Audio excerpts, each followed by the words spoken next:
There are many stories over the past week about Donald Trump's efforts to dismantle the deep state, as it were, but none so consequential as the shuttering of USAID. Now, for anybody who doesn't know much about politics, you hear the phrase USAID. And what is the implication? Well, it's a program the United States has to assist and provide aid. See, the Wall Street Journal says Foreign Assistance Agency. There's no aid in USAID. It is international development. And what does that mean? Well, largely, it's a way to funnel money into activist organizations. And the accusation then being that if you're an activist entity operating in some foreign country with some aims that benefit the United States, you need only give a kickback to prominent U.S. politicians through donations from your entity. As it goes, the allegations, and we'll pull up a lot of the sources on this stuff. The U.S. government will provide funding to USAID, and they will then give grants. A grant will then say go to the democracy, whatever, right? I don't want to name anybody because a lot of them named like Partnership and Institute. And then when you receive all this money, you can make donations to certain PACs and certain organizations that will benefit or, help some politician get elected. In fact, in a conversation with Elon Musk, Joni Ernst said that when she tried looking into USAID, she was threatened with being removed or primaried or losing her election. Now, Donald Trump has fired a bunch of FBI agents. He's fired a bunch of U.S. attorneys. And I do want to talk all about that. But this move is happening this morning, and it is insane what is being uncovered.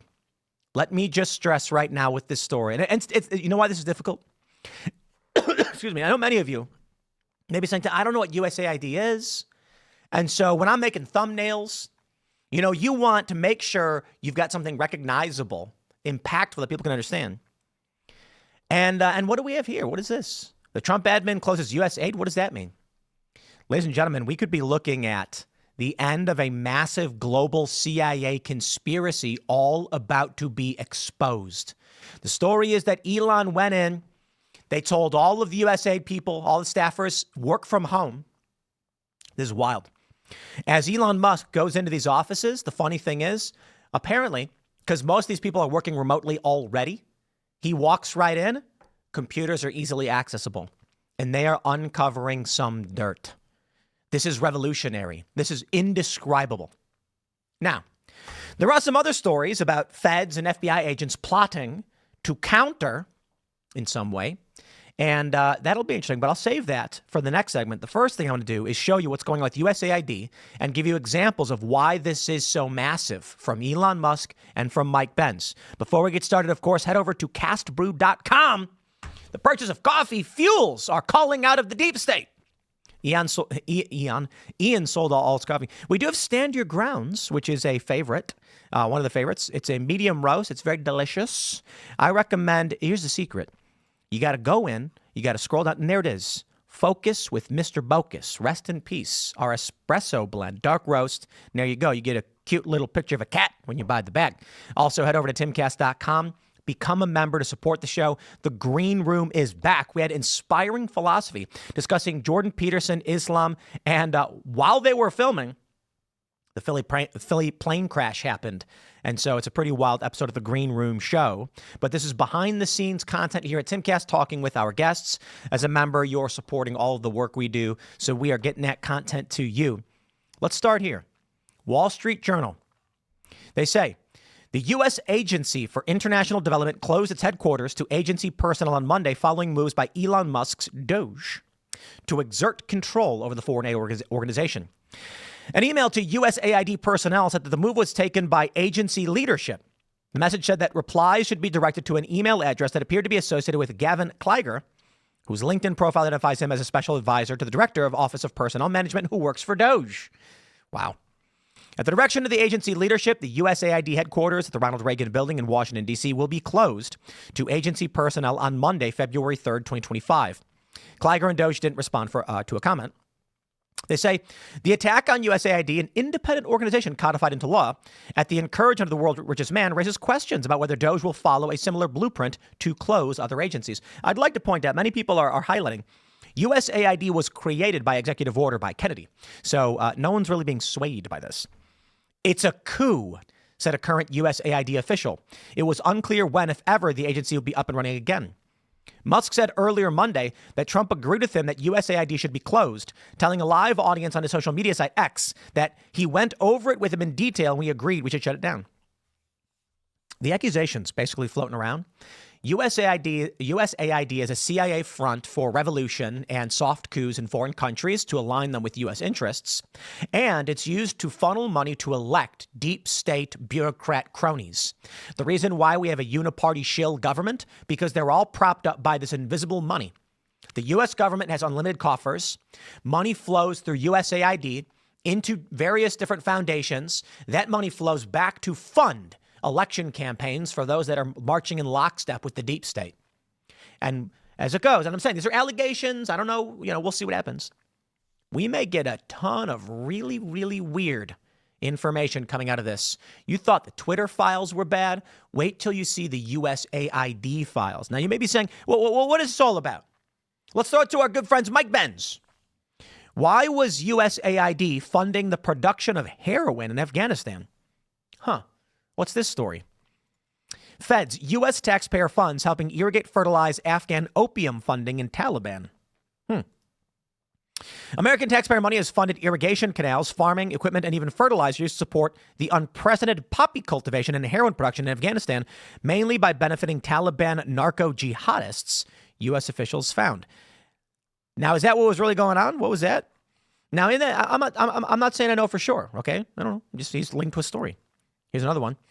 Why is USAID's network partner, the U.S. Institute of Peace, lobbying the Taliban to keep 95% of the world's heroin supply flowing while taking $56 million from the taxpayers every year? How strange. Here's another one from Mike. Why did USAID pay $20 million to hit peace journalists to dig up dirt on Rudy Giuliani and use that dirt as the basis to impeach the sitting president in 2019? What? They say the work of OCCRP, often in collaboration with other newsrooms around the world, has been deeply impressive journalistically at times, et cetera, blah, blah, blah. At the bottom, it says OCCRP's reporting on Rudy Giuliani's political work in Ukraine was cited 4 times in the whistleblower letter that led to President Trump's impeachment. USAID, and it says strengthening the transparency and accountability through investigative reporting program. Foster investigative outlets, organizational and financial viability. And they're providing $20 million through their partner, the OCCRP. There it is right there. These sources show USAID giving money to the OCCRP, that's the Organized Crimes and Corruption Reporting Project, which then dig up dirt on Giuliani and was used against Donald Trump. You show that one to Trump and Trump's going to be like, out. But why is this happening? Shouldn't this be a practice of the people? Why is USAID, through congressional funding, providing money to dig up dirt on a sitting president? That's very strange. Now, I know it says Giuliani, but it was used against Donald Trump. But there's more. Here we go. Mike Ben says, actually, Aesthetica says, why is USAID giving millions of dollars to Bill Kristol? Bill Kristol tweeted, the deep state is far preferable to the Trump state, is it? One guy says, hello, Mr. Kristol. For you, the deep state is preferable because you are listed as the president of Defending Democracy, which is an indirect beneficiary of USAID through Rockefeller philanthropy advisors. You are exposed. Okay. Mike Ben says, what you will clearly find as you enter the amazing USAID vortex of despair is that virtually every powerful political and financial motor of American society that promotes and lobbies for USAID is either directly on USAID's payroll, works at a place that is, or his or her donors do. Indeed. Here's more. Mike Ben says, case in point. Actually, I'm sorry. There's the first one. Okay. Responding to that, he says, case in point, AOC promoting USAID all over X today actually came from a USAID program in college to jumpstart her miracle political career. Let's take a look at this. AOC tweets, this is a 5-alarm fire. The people elected Trump to be president, not Musk.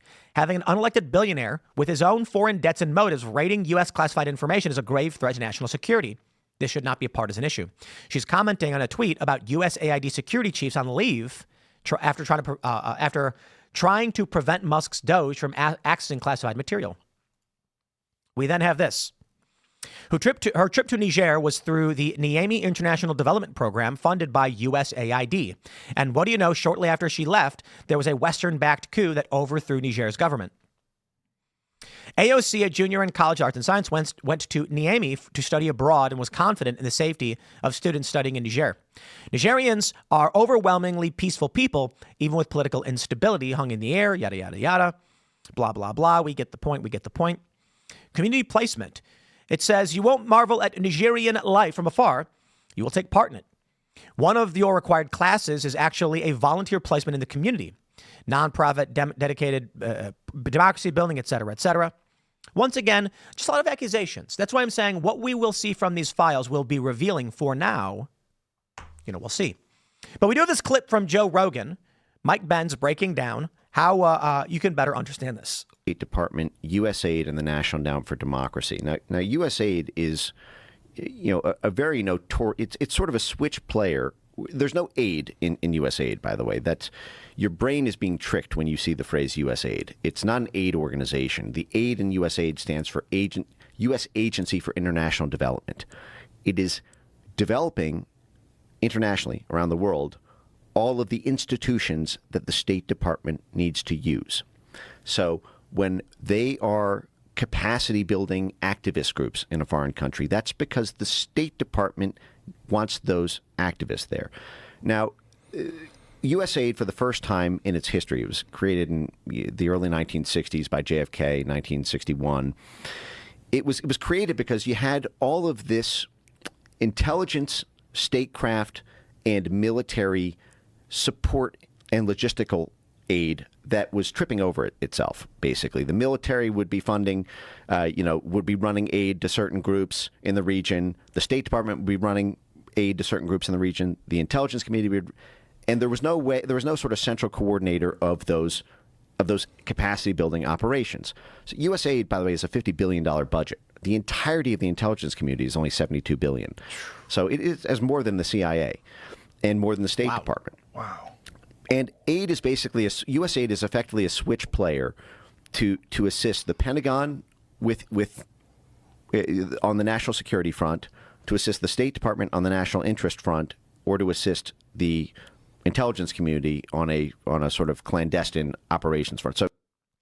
So, with all that being said, Elon Musk targeting USAID, it's about to get spicy. And I don't expect them to release any kind of classified information or anything like that, but we are going to get a lot more out of this. It's going to be absolutely massive.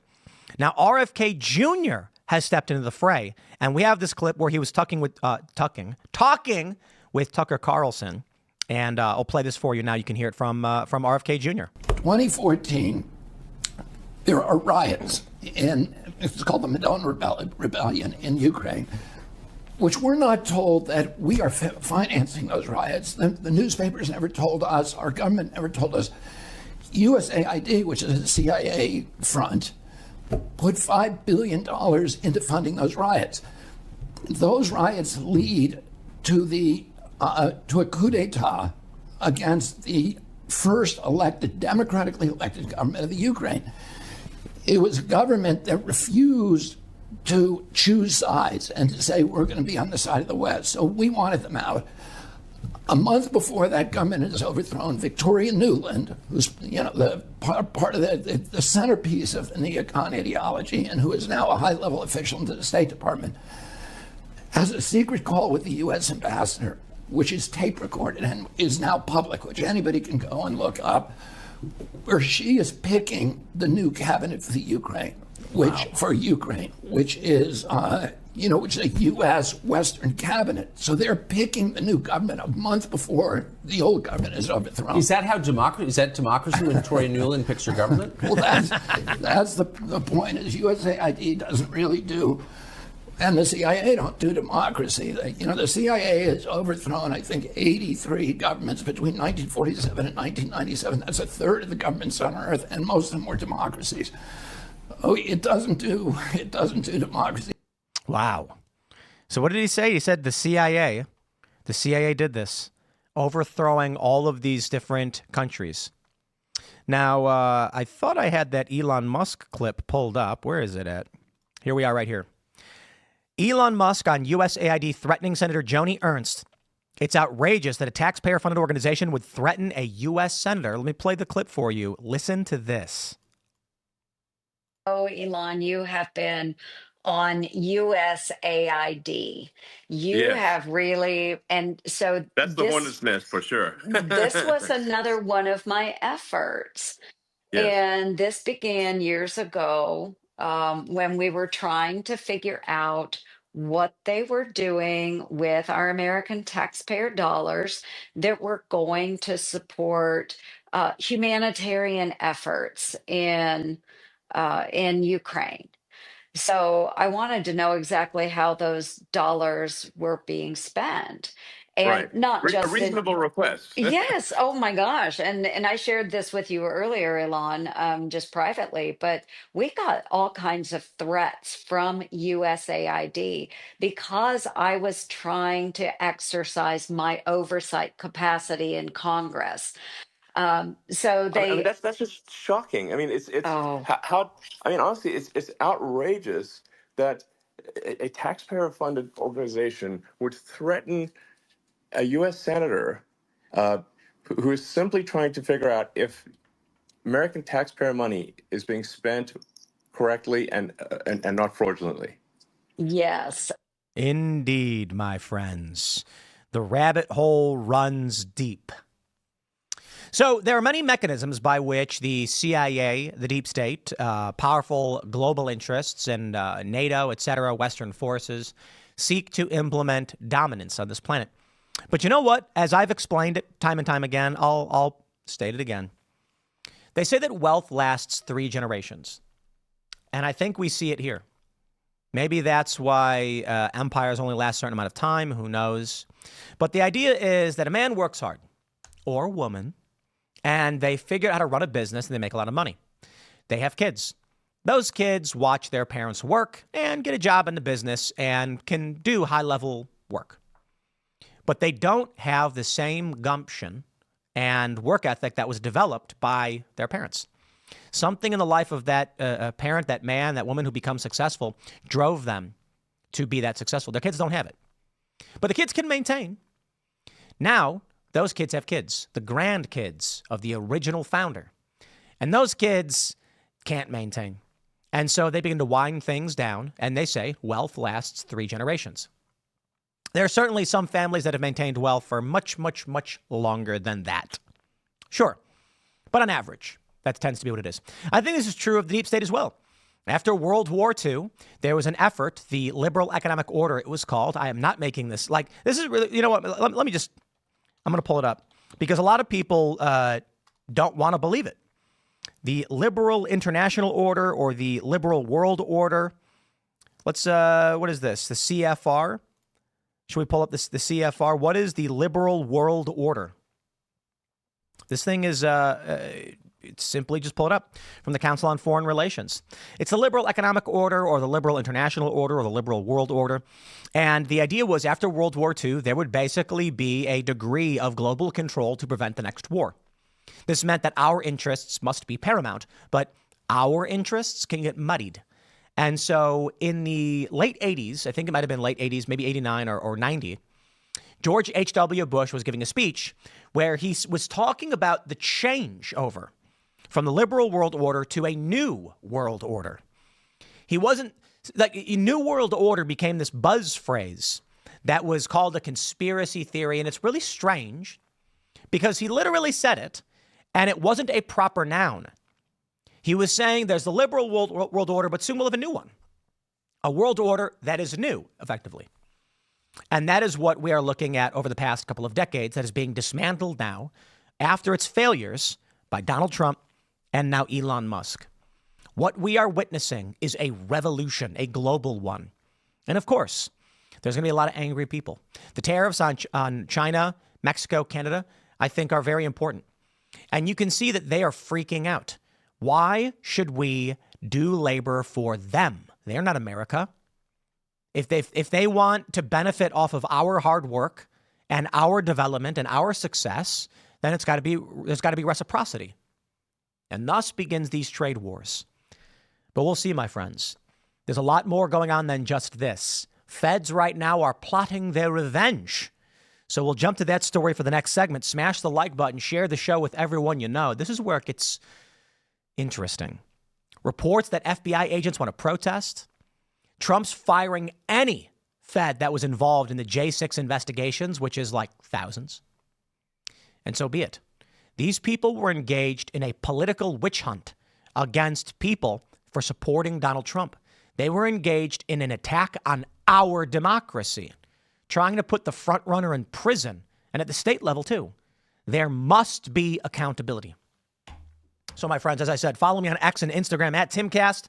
Become a member over at timcast.com. Cast Brew Coffee, of course.